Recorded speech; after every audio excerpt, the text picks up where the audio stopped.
بسم اللہ الرحمن الرحیم۔ السلام علیکم۔ امید کرتا ہوں سارے دوست خیر و عافیت سے ہوں گے۔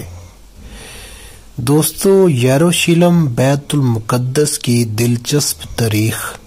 اللہ تعالی نے حضرت داؤد علیہ السلام کو یروشلم کا بادشاہ بنایا، پھر ان کے بیٹے حضرت سلیمان علیہ السلام کو تخت ملا۔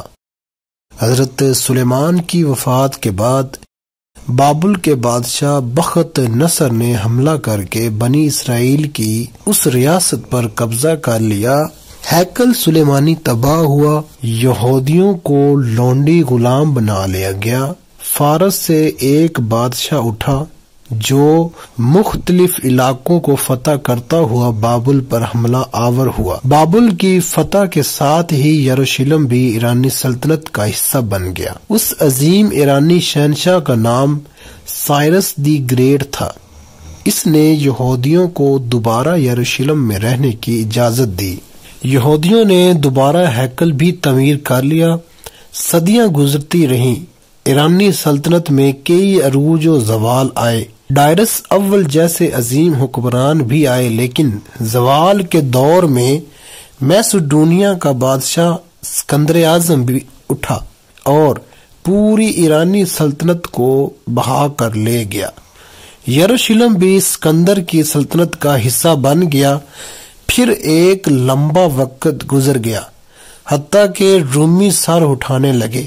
انہوں نے اپنے ارد گرد کے علاقوں کو فتح کرنا شروع کیا۔ شمالی افریقہ، یورپ کے علاقے، اسکندر کے علاقے، میسوڈونیا اور یونان کو بھی رومی سلطنت کا حصہ بنا دیا۔ حتیٰ کہ یروشلم، فلسطین، شام، مصر بھی رومی سلطنت کا حصہ بن گئے۔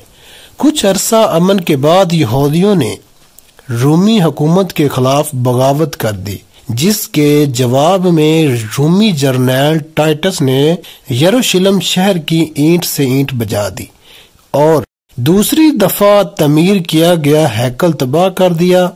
یہودیوں پر ظلم و ستم شروع ہو گیا۔ یہی وہ دور تھا جب یہودیوں پر ایسا برا وقت آیا کہ ان کو دنیا بھر کے مختلف علاقوں میں پناہ لینی پڑی۔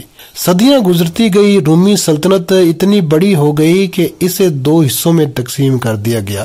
مشرقی رومی سلطنت کو بازنطینی سلطنت اور مغربی رومی سلطنت کا پایا تخت روم کہلایا۔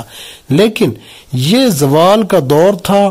یورپ کی دوسری وحشی قومیں خاص طور پر جرمن رومیوں پر ٹوٹ پڑے۔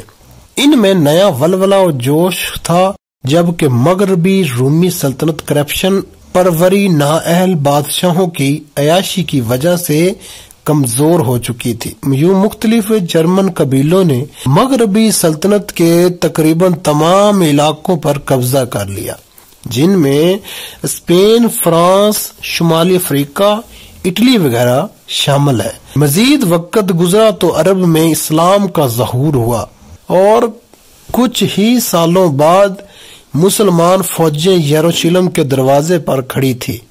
یوں ایک معاہدے کے نتیجے میں شہر بیت المقدس مسلمانوں کے پاس آ گیا۔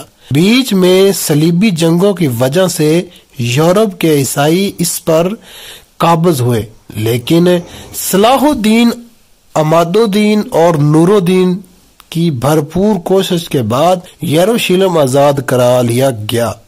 پھر یروشلم پہلی جنگ عظیم تک مسلمانوں کے پاس ہی رہا، حتیٰ کہ اب اس وقت یہ اسرائیل کے کنٹرول میں ہے، جہاں وہ تیسری دفعہ ہیکل سلیمانی بنانے کی کوشش میں ہے، کیونکہ ان کا عقیدہ ہے کہ اس کی تعمیر کے بعد ان کا مسیح آئے گا جو یروشلم کے تخت پر بیٹھ کر پوری دنیا پر حکومت کرے گا۔